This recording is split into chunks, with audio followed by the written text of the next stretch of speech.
What's up, everybody? We're getting a little bit of rain here today. We're used to that here in Victoria. We get rain all throughout the year, even in June. And I thought, what better thing to do today than make a pool? Do you miss me at all? Do you think about the things we used to do?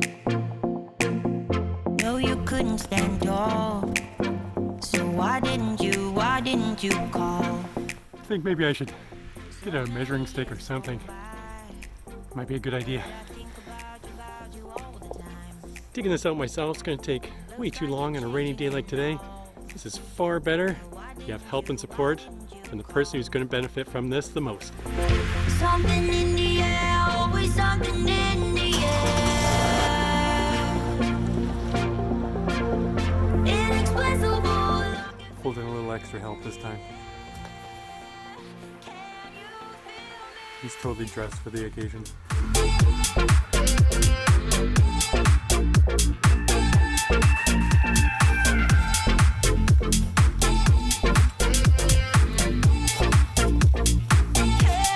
You know this is going to be a little bit harder of a project when you bring the pool out, lay it out, and realize the ground is not level.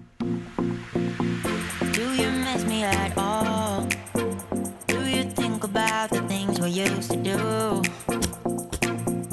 No, you couldn't stand tall. So why didn't you call? We had the idea to take the top half of the circle, dig that out, and fill in the bottom half of the circle. Shortcutting, having to dig down deeper, or fill up the other side too much. Now it's time to go on a hike. My hair sucks. Bad hair day today. The pool is a good little project for us to take on and do together. A little bit of father-son time, kind of work out all the problems that kind of come up along the way with projects like this, and learning to plan things out, learning to buy the right number of pieces. But really, this pool has been something that my son's been asking for years. He's always loved going to people's places that have a pool, or the city rec center, which we spend a lot of time going to. And he just loves the water. He loves getting in there and diving around. Got the pandemic going on and all the social isolation. I figure it's still going to continue. Not like the rec centers won't be open anytime soon, and you won't be able to have access to a pool and for us to go have fun in the water. You don't care about the cold water. You'd probably jump in the middle of the night if you could.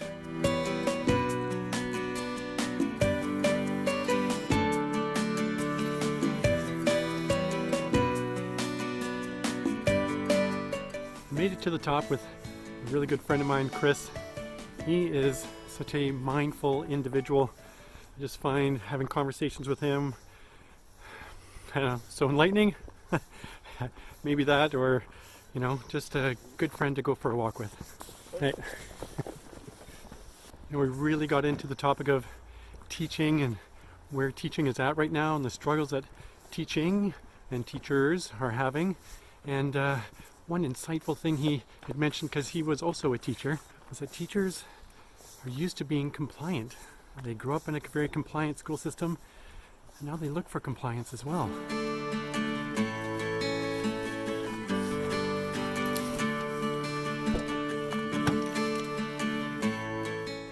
There's not a ton of space to get in this car.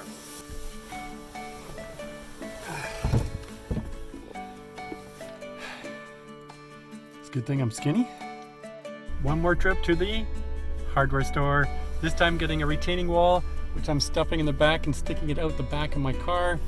Gotta do what you gotta do to get it home. Look what I found. We're from Canada. Yeah, I love Canada. This has not turned out to be the easy project of setting up a pool and filling it with water.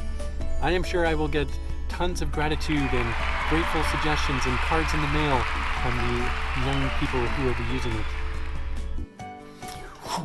Hey, I'm back home in my newly set up studio here. I told you that in my next vlog I'd be here with you. Okay, I want to expand on the comment I made earlier about teaching and compliance. I don't want to be compliant myself. I don't want to be reckless either, but compliance is about control for me. It's about working within someone else's rules for the sake of their convenience. And school was very much like that for me, but I was too young to realize being compliant was for them more than it was for me. And compliance at school is to keep things orderly and manage a crowd of young people.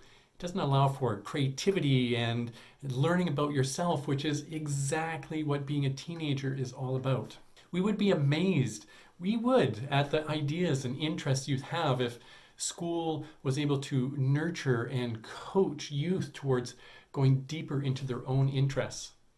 Hey, Sir Ken Robinson said it best.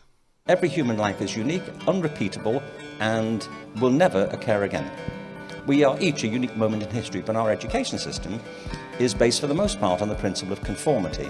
The best classrooms, in my experience, are the ones where the teacher isn't always standing at the front like I'm doing now, but where people are learning from each other. Digging all this out is going to take a while. I think I need to call in some support. I'm going to call a helpline. That's boring. We're getting a little bit of a downpour today. Downpour.